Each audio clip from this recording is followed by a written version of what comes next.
You're watching Fugitive Red-Eye. Welcome to another episode of Nostalgic Gaming Stories. Today I'll be talking about my favorite video game of all time, Conker's Bad Fur Day, and my experiences with it as a child. The first time I ever encountered Conker's Bad Fur Day was when I was a young kid, probably around age 7, at my cousin Nose's house.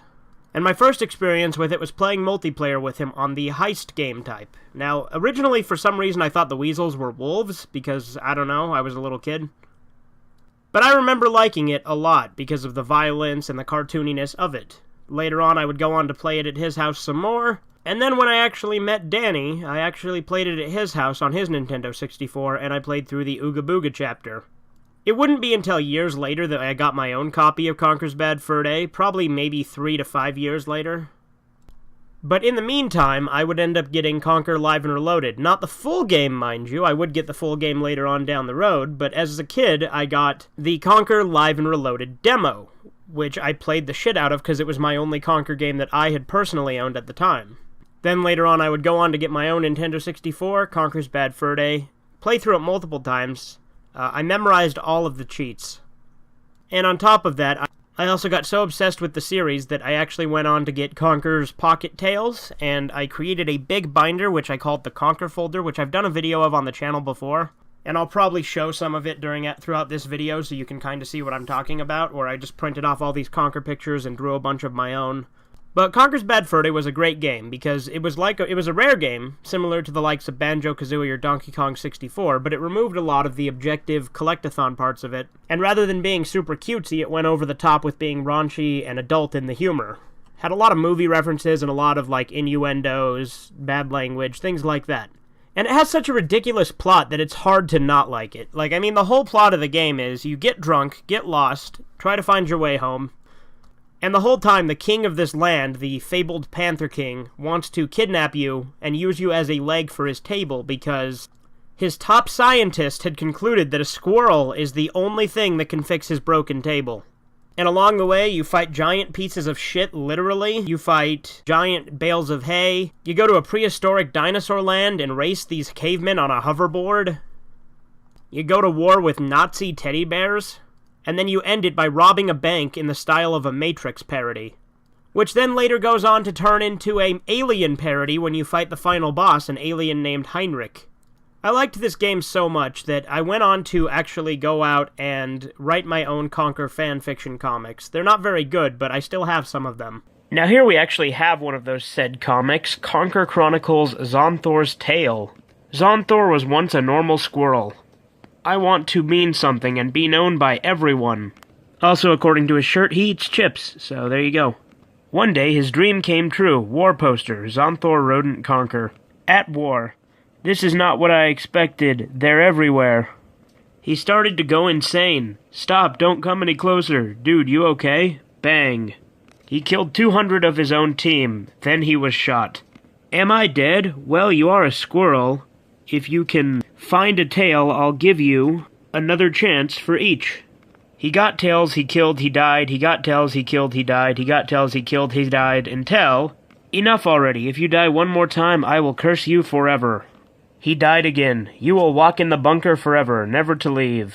You will be an undead. So the thing about that is I don't think Greg would ever make an undead because he hates zombies. He was to serve the king for an eternity. The more he disobeyed, the more pain he received. If he obeyed enough, he would live again. Then one day he had obeyed enough. He was reincarnated with a new form, Lieutenant Spark. I think it's saying Lieutenant Spark would have made him a new form, because Lieutenant Spark is this guy, and this is Zonthor here, so... And he's saying, Lieutenant Spark, what shall I do? Which is not the right usage of the word do, but whatever. And Lieutenant Spark says, kill the teddies. He won the war and fulfilled his dream. As you can see, I came up with a lot of original characters for this story, and they are all absolutely horrible. And the thing about Live and Reloaded and Bad Fur Day is the two of them both have their reasons to exist. Live and Reloaded has a lot of remastered things that make it look a whole hell of a lot better. And on top of that, it also slightly changes some levels to make them a little bit different by removing certain elements, adding in new elements, adding in new jokes, things like that. For the most part, it's just a shot-for-shot remake using the old audio. But the subtle differences alone make it an interesting play. On top of that, the gameplay is drastically, arguably better in the later 3 chapters of the game, because Spooky, War, Heist, all three of those play a whole hell of a lot better gameplay-wise in Live and Reloaded than they did in Bad Fur Day. I'm going to fully admit that. On top of that, Live and Reloaded has its own multiplayer and its own additional chapter called Chapter X, which basically just turns those multiplayer maps into a playthrough campaign sort of thing. And although I think the Bad Fur Day multiplayer is considerably better, the Live and Reloaded one is still pretty fun and definitely deserves to be tried if you've never played it.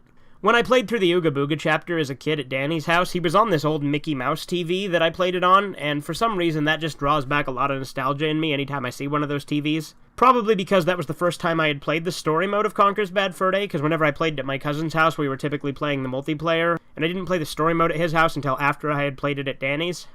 Also, on a little bit of a tangent here, but Danny had like every Nintendo 64 game when we were kids. He had this big black garbage bag just filled with games. It was pretty cool. Unfortunately, we never got a Bad Fur Day sequel, and there's a lot of things that I do want to point out, though.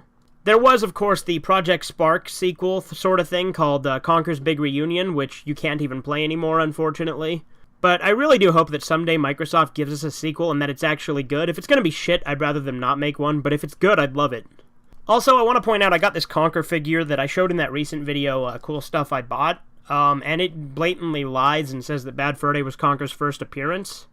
Well, myself being a huge Conker fan, I absolutely know that's false, because Conker first appeared in Diddy Kong Racing, followed by Conker's Pocket Tales, and then the cancelled 12 Tales Conker 64, which doesn't count because it was cancelled, so fair enough.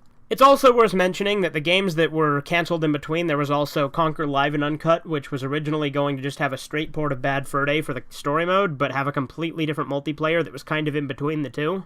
And on top of that, there was also going to be Conker Getting Medieval, which was one of the proposed sequels that would have been an online-only multiplayer-focused game. I'm honestly glad that one didn't come to fruition, but the sequel that I was upset that got cancelled was Conker's other Bad Fur Day. If you're a fan of Rare, I highly recommend going out and picking up a copy of Bad Fur Day. Probably the most affordable way to do it if you have an Xbox One is to go out and buy Rare Replay, because that includes it. And that game was $30 new, so I'd imagine it's pretty cheap used.